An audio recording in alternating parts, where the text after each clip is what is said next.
Student teach for class 8 Hindi first में हम आज लेसन 9 की रीडिंग करेंगे। लेसन 9 है शून्य का आविष्कार। तो आइए बच्चों हम देखते हैं शून्य का आविष्कार कैसे हुआ था, इसकी खोज कैसे की गई और हम इसका उपयोग कहाँ कैसे करते हैं। आज हम केवल 10 चिन्हों से सारी संख्याएं लिखते हैं। बड़ी से बड़ी संख्या इन 10 चिन्हों में से लिखी जा सकती है। इनसे प्रत्येक चिन्ह का एक स्वतंत्र मान है। इसके अलावा संख्या की पंक्ति में हर अंक का मान स्थान के अनुसार निर्धारित है। उदाहरण के लिए 2 का अर्थ 2 वस्तुएं, परंतु संख्या 21 में इसका 2 का अर्थ 20 वस्तुएं हो। संख्या 43 to 58 में 2 का अर्थ होगा 200। कहने का मतलब है 43,258 में 2 का अर्थ होगा 200। आज हम केवल 10 चिन्हों से सारी संख्याओं को लिखने के आदी हो गए हैं। हर अंक का स्थान के अनुसार अर्थ बदलता है। यह बात हम आसानी से समझ जाते हैं, पर यह उतनी सरल बात नहीं है जितनी हम इसे समझते हैं। यह सरल बात होती तो यूनान के बड़े बड़े गणितज्ञों में से कोई गणितज्ञ अथवा इसका आविष्कार कर चुका होता। हमारे देश के वैदिक काल के पंडित पुरोहित भी इसका आविष्कार कर चुके होते, पर वह दाशमिक स्थानमान अंक पद्धति का आविष्कार न कर सके। शून्य वाली स्थानमान अंक पद्धति एक दिन का दैवीय चमत्कार नहीं है। धीरे धीरे इसके बारे में विचार पक्के होते सारे देश में इसका प्रचार होने में शताब्दी लगी।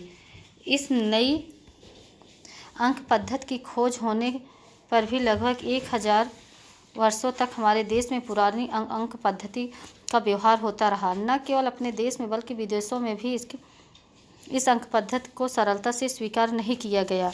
इस नई अंक पद्धति की खोज भारत में ठीक किस समय हुई, कहाँ हुई, किस व्यक्ति ने की, आदि बातों के बारे में आज कोई ठोस जानकारी नहीं मिलती है। इसलिए हम देखेंगे कि भारतीय इतिहास में इस नई अंक पद्धति क्या कहाँ और किस रूप में मिलते हैं। पुराने ज़माने में लेख खुदवाए जाते थे। राजा या धनी लोग दान देते थे। दान की बातें तांबे के पात्रों पर, इन ताम्रपत्रों पर शब्दों में और कभी कभी अंकों में भी तिथि भी डाली जाती थी।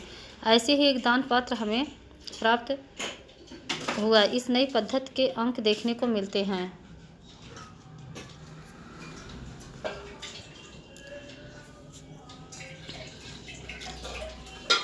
संखेड़ा से गुर्जर राजाओं का एक दान पात्र मिलता है। इसमें तिथि दी हुई है चैत्र संवत 346। इस संख्या को ठीक उसी तरह लिखा गया है जैसे हम आज लिखते हैं। फर्क इतना है कि इसमें उस समय के 3, 4 और 6 के अंक इस्तेमाल हुए हैं। चैत्र संवत 346 का अर्थ हुआ ईस्वी सन 594। इस दान पात्र में संख्या 346 स्थानमान पद्धति के अनुसार लिखी गई है, पर इस संख्या में शून्य का संकेत नहीं आया है। शून्य के आने का कारण यही है कि वह दान पात्र ऐसी संख्या वाले साल में नहीं लिखा गया जिसमें शून्य हो, पर उस समय शून्य वाली दाशमिक अंक पद्धति का आविष्कार अवश्य हो चुका था, वरना संख्या 346 की नई पद्धति के अनुसार न लिखा जाता। इसके बाद कई लेखों और दान पत्रों में नई अंक पद्धतियों की संख्याएं मिलती हैं। पहली बार 8वीं सदी के एक दान पात्र में शून्य वाली संख्या मिली है। यह राघोली दान पात्र राजा जयवर्धन द्वितीय का है। इसमें संख्या 300 में शून्य आता है। इसमें संख्या 30 में शून्य आता है। इसमें शून्य का आकार छोटे वृत्त की तरह है। इसके बाद बहुत से लेखों और दान पात्रों में नई अंक पद्धतियों उसमें संख्याएं लिखी हुई देखने को मिलती हैं। इसका मतलब है कि सारे लेखों में इस नई अंक पद्धति का इस्तेमाल देखने को मिलता है। इस समय तक भारत में की यह नई अंक पद्धति अरब देशों में, भूमध्य सागर के आसपास के देशों में और दूर दक्षिण पूर्वी एशिया के देशों में पहुंच चुकी थी। ईसा की पहली शताब्दी में कुछ साहसी भारतीय जावा, सुमात्रा, कंबोडिया आदि देशों में जाकर बसने लगे। वहां उन्होंने राजवंश भी स्थापित किए। वहाँ ब्राह्मण व बौद्ध धर्म पहुँचा। भारतीय भाषाएं पहुँची। सुमात्रा के पलेबंग स्थान से 7वीं सदी के कुछ ऐसे लेख मिले जिनमें शक संवत की 605, 606 और 608 संख्याएं नई अंक पद्धतियों का लिखी हुई मिलती है। अब देखो, पिंगल छंद शास्त्र नाम का एक ग्रंथ है। ईसा से 200 साल पहले आचार्य पिंगल ने इस ग्रंथ की रचना की थी। छंद में लिखे जाते हैं कि छंदों के लिए मात्रा आदि का हिसाब जानना पड़ता है। इस ग्रंथ में मात्राओं के इसी प्रकार हिसाब सूत्रों में दिए गए हैं।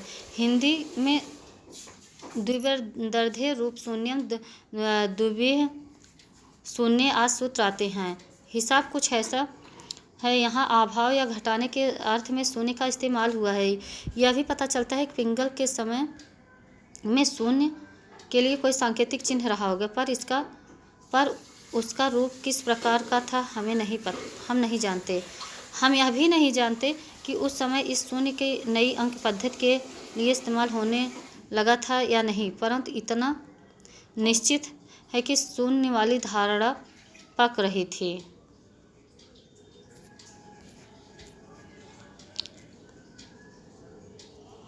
आरंभिक अभिलेखों में प्रयुक्त नई अंक पद्धति की संख्याएं संखेड़ा से प्राप्त किसी गुर्जर राजा के दानपात्र से 594 ईस्वी, राष्ट्रकूट शासक दंतिदुर्ग के दानपात्र से 753 ईस्वी, राष्ट्रकूट शासक शंकरगढ़ के दानपात्र से 793 ईस्वी, प्रतिहार शासक नागभट्ट के लेख से 815 ईस्वी, प्रतिहार शासक भोजमिहिर के समय के एक लेख से 876 ईस्वी, प्रतिहार शासक भोजमिहिर के ग्वालियर प्रशस्ति से 870 ईस्वी।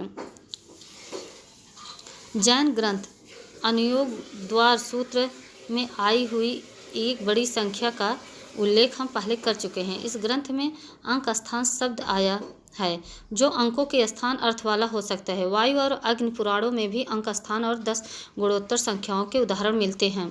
ये सारे ग्रंथ ईसा की पहली सदी के बाद के हैं।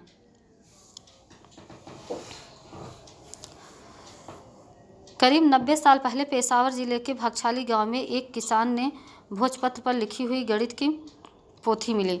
अब यह भागशाली हस्तलिपि के नाम से प्रसिद्ध है। यह 10वीं सदी की शारदा लिपि में लिखी हुई थी। किसी पुरानी पुस्तक की प्रतिलिपि है। कुछ विद्वान का मत है कि मूल पुस्तक 3री या 4थी सदी में लिखी हुई है। इस हस्तलिपि में 1 से 10 तक अंक संकेत है। नई अंक पद्धतियों का इस्तेमाल हुआ है। शून्य के लिए एक बिंदी का प्रयोग हुआ है। आर्यभट्ट का समय 500 ईस्वी से गणित के सारे ग्रंथ में नई अंक पद्धतियों का व्यवहार देखने को मिलता है। इनमें अक्षरांक या शब्दांक हैं। सारी बातों पर विचार करने से हम इस नतीजे पर पहुंचते हैं कि ईसा की पहली सदी तक हमारे देश में शून्य का स्थानमान अंक पद्धति का आविष्कार हो चुका था। तो बच्चों, इस तरह से हमारी लेसन 9 की रीडिंग जो है समाप्त होती है। आप इसका डिटेल समझ लीजिए कि यह जो है शून्य का आविष्कार कैसे हुआ, ये किस सन से हुआ, इन सब का डिटेल आपको इसमें बताया गया है। आप इसको समझ लेना और इसकी रीडिंग कर डालना। हम नेक्स्ट वीडियो में इसकी वर्ड मीनिंग, एक्सरसाइज और क्वेश्चन आंसर के साथ मिलते हैं। तब तक के लिए धन्यवाद।